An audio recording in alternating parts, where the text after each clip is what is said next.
Sénégal, bonjour. Drame à Thiaroye-sur-Mer. Madame Thiaroye Gueye, à la une de la tribune, le journal du groupe des médias, en tout cas, révèle disparition tragique d'une famille en haute mer. Il s'agit de quoi?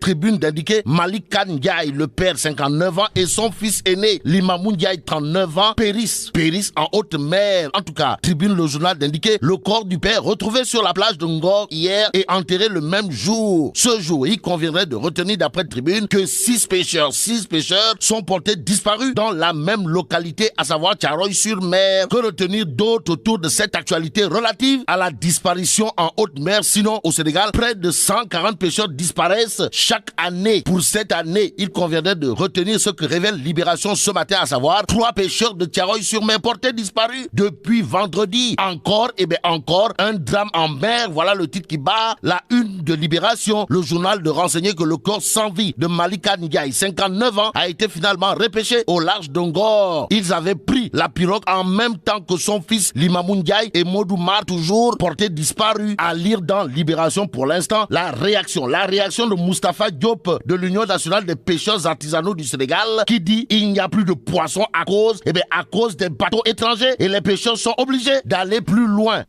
pour ne pas dire très loin, avec Sud Quotidien, le quotidien du groupe Sud Communication, de revenir en long et en large sur les dégâts collatéraux du renouvellement des accords de pêche Sénégal-Union européenne. En tout cas, l'économie maritime au point mort. Voilà le titre qui barre la une de Sud Quotidien. Le journal, en tout cas, de révéler ce que pense justement Moustapha Dieng du syndicat des pêcheurs autonomes, à savoir le Sénégal gagne moins de 10 milliards en 5 ans de pêche. Nos pêcheurs peuvent rapporter plus de 10 milliards annuellement au Sénégal si l'État met les moyens. Comme pour dire qu'un malheur ne vient jamais seul, passons à Direct News. Le journal révèle le drame des pharmaciens. Il est question de quoi? Le chômage criant, insuffisance des officines, politique pharmaceutique incohérente et illégale. Voilà ce que retient et fait retenir Direct News au chapitre du diagnostic du secteur de la pharmacie. Que retenir autour de cette histoire? Sinon, le ministère de la Santé laisse les pharmaciens en rade. Aussi, Direct News d'expliquer que des arrêtés sont signés en parfaite illégalité. C'est la seule fois où nous voyons un arrêté supplanter un décret. On est où là? Voilà l'interrogation à la question de savoir, mais qui est fou? Direct News autour justement de dèche dans le secteur de la pharmacie indique que des milliers de pharmaciens sont au chômage au moment où des populations dans la banlieue font des kilomètres et des kilomètres pour trouver le plus petit médicament. Ainsi, pour l'intérêt des malades et la création d'emplois, les pharmaciens exigent que des autorisations supplémentaires soient accordées, explique que Direct News. Restons avec le journal piloté par Pape Diogoye Faye ou le Lion de Ngekor, qui au chapitre de la Covid-19 indique que selon le professeur Souleymane Mboup, ça ne sent pas bon. Alors là, pas du tout bon. Du tout bon.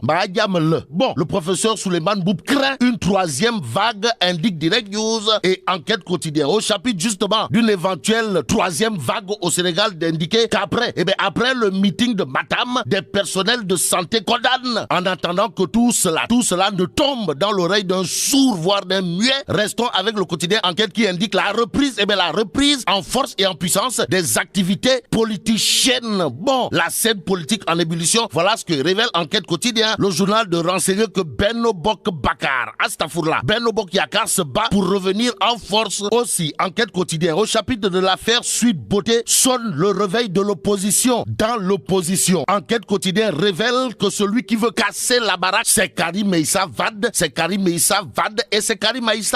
Il s'agit de quoi?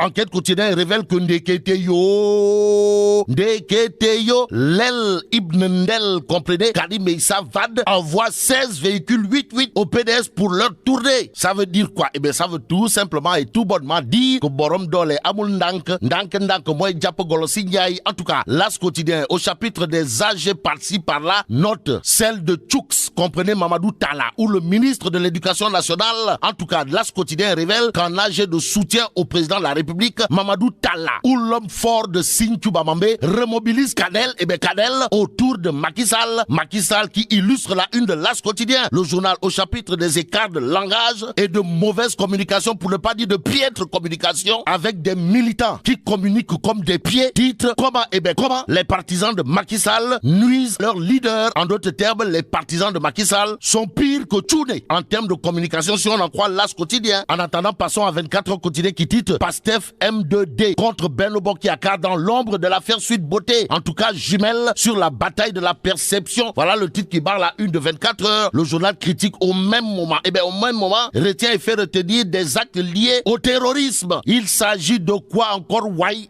Critique le journal révèle que Ndeketeyo, Ousmane Sonko évente le prochain complot. Le journal de renseigner que Ousmane Sonko appelle l'opinion à la vigilance quant à un éventuel complot sur le terrorisme qui se prépare contre lui. Elle, c'est Adji Sarr qui est aussi à la une de critique. Le journal d'indiquer au-delà de l'affaire Sweet Beauté quand le sexe excite le discours politique.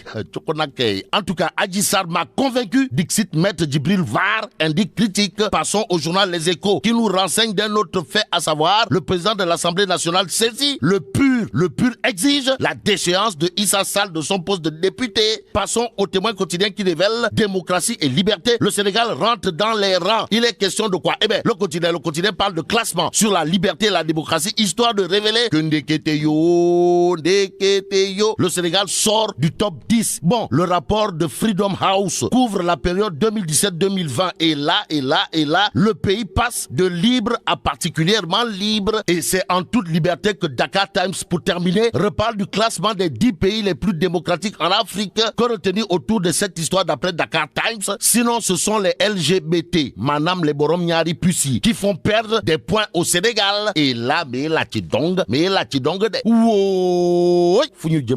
Bon, vive le Sénégal.